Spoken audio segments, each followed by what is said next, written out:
stretch. Okay. Go, Georgio! Do that intro! How's it going, BMTM? Welcome to the BMTM Sports Update. I'm Georgio alongside David Oliveira. It's been a long time, BMTM Sports. We got our second crew, Daniel Cicero and Andrew Lee. They've been posting, but our crew here's been slacking a little bit, and we'd like to apologize. We did lose Curtis in the process. He's with late night now. But we're staying professional, keeping up production. But we're gonna stay here and keep you posted on your sports news that you deserve. So the World Hockey Championships. Canada's 3-0 right now. They're playing right now. No, they're 3-0. They're 3-0. 3-0. It's a mistake. They're 3-0. They're playing right now though against Germany. They'll probably be 4-0 in a couple of hours. They're winning. They're up 1-0. Taylor Hall scored that goal. What a beauty. But what's your thoughts? I mean, Finland, they've played their game already. They're 4-0. They're ahead of Canada. But what's your thoughts? Like Patrick Laine is just lighting up the group and the whole championship right now. The Finns have He's got 7 points in 4 games. I mean, yeah, he's a superstar. He's doing better than Austin Matthews right now.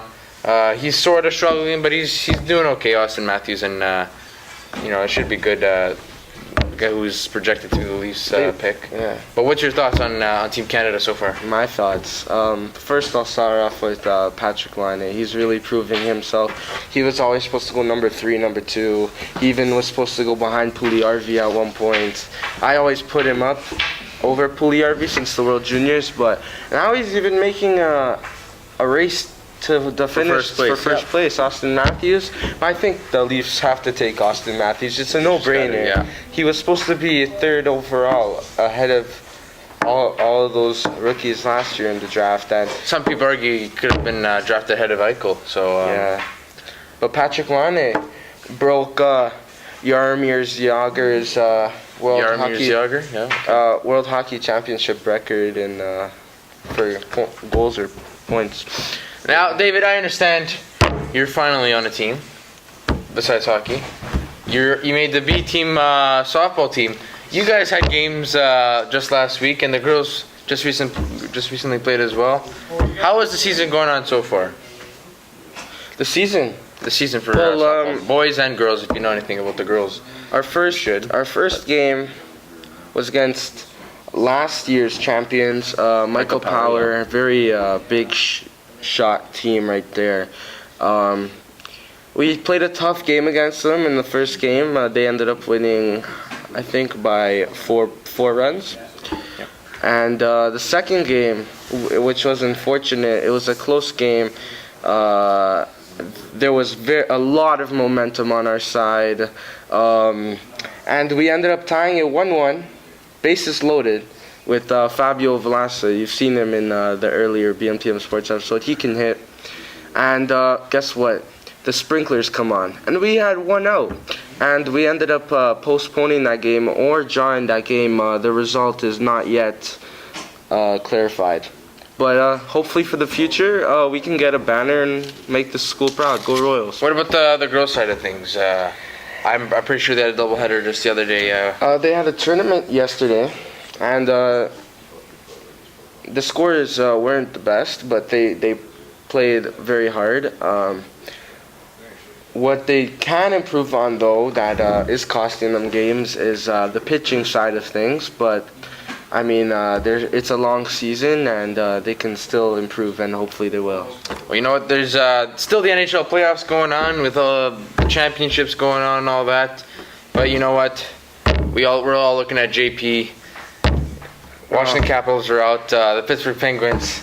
I don't think Ovechkin will ever win the cup. I'm starting to feel sorry for Alexander Ovechkin. He deserves some sort of award. Braden Holtby played a good game. Braden Holtby played spectacular, but Phil Kessel was just too much for Braden Holtby that game. Phil Kessel just sniped it, patience. He just shines, and he just stick the dagger right in Washington right there, put some salt in the wound. And you know what? His whole line is just producing. Malkin and Crosby, they went silent.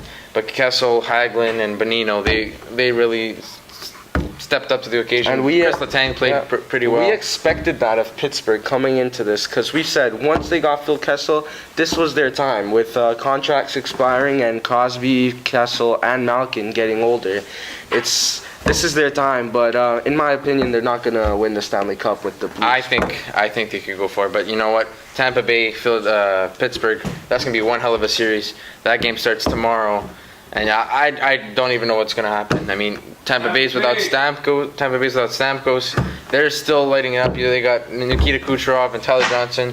Didn't have the best regular seasons, but you know what? They're playoff performers. They're stepping back up. And another situation, Matt Murray. I don't know if he's going to be playing, but you know what? I think he deserves it.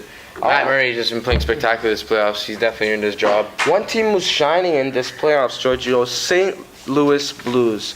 I don't know if you know this, but yesterday they spanked the Dallas Stars, who have leading goal scorer maybe in the top, Jamie Benn, Tyler Seguin, Yep. And and Klingberg was one of the top defensive players during the regular season, and they got smacked. Let me put 6-1 the score was then. 6-1.